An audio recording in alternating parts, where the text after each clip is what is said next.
murah, tidak terlalu mahal, dan sangat kualitas gizinya sesuai dengan kebutuhan larva atau benih ikan yang kita budidayakan. Banyak jenis zooplankton, bisa Daphnia, bisa Moina, bisa Artemia, bisa Dactylogyrus. Beberapa jenis zooplankton lainnya yang sudah dikultur secara massal. Nah, kalau untuk bentos, ini yang saat ini sedang trending itu adalah mengkultur cacing rambut atau tubifax, atau bloodworm, cacing darah, atau juga saat ini ada kingworm. Nah, cacing darah ini sudah juga dijual dalam bentuk frozen. Budidayanya juga harus disiapkan secara terpisah kalau Bapak dan Ibu akan mengkultur tubifax. Tubifax, jenis kelompok tubifax ini ada beberapa macam. Yang paling mudah adalah cacing darah atau tubifax. Kalau Bapak dan Ibu lihat di sepanjang aliran sungai atau di sepanjang aliran air yang banyak mengandung unsur hara, itu akan banyak terlihat cacing-cacing rambut yang berwarna merah. Karena cacing rambut ini bisa tumbuh dan berkembang biak jika di media itu tumbuh subur unsur N, P, dan K-nya sebagai unsur hara yang dibutuhkan. Karena jenis cacing ini dia mengkonsumsi detritus-detritus yang dihasilkan dalam proses dekomposisi berbagai macam mikroorganisme. Sehingga dalam budidayanya kita harus menyesuaikan dengan di mana biasanya dia hidup. Kita harus bisa mengkultur sesuai dengan di mana media cacing rambut atau zooplankton atau fitoplankton itu tumbuh.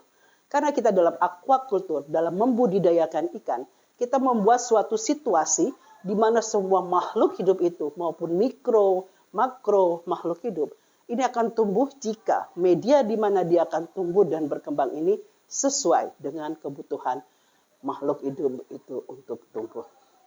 Nah, sama juga seperti makhluk hidup lainnya. Saya kasih contoh Daphnia.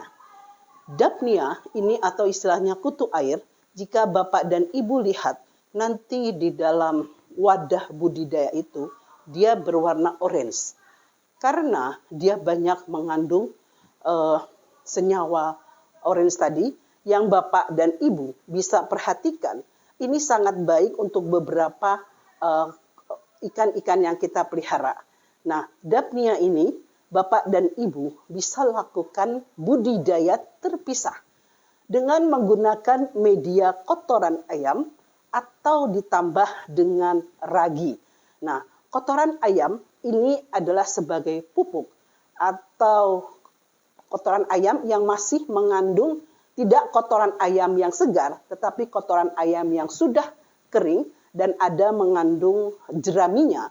Ini sangat memudahkan untuk tumbuh berkembangnya Daphnia.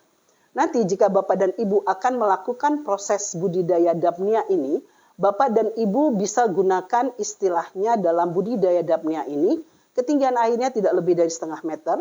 Bapak dan Ibu dalam membudidayakan Daphnia ini menggunakan istilahnya detrital system dan autotrophic system, di mana dengan detrital system ini, pupuk yang digunakan sebagai pakan dalam wadah kultur Daphnia ini biasanya kita menggunakan 500 liter media budidaya, kotoran ayam keringnya kita tambahkan 225 gram, atau kotoran ayam ditambah dedak, ditambah ragi, di mana 225 gram kotoran ayam, dedaknya 56 gram, dan raginya 11 gram.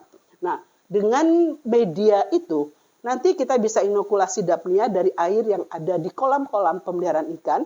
Nanti dia akan tumbuh secara seksual dan aseksual.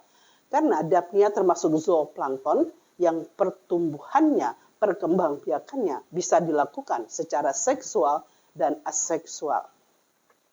Atau juga Bapak Ibu bisa memelihara terpisah, di mana kultur zooplankton ini menggunakan, saya bilang tadi, green water system, air yang berwarna hijau.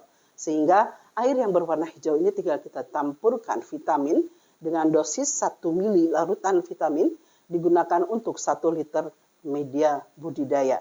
Nah, ini juga bisa digunakan untuk kultur Daphnia. Ada juga yang menggunakan dedak.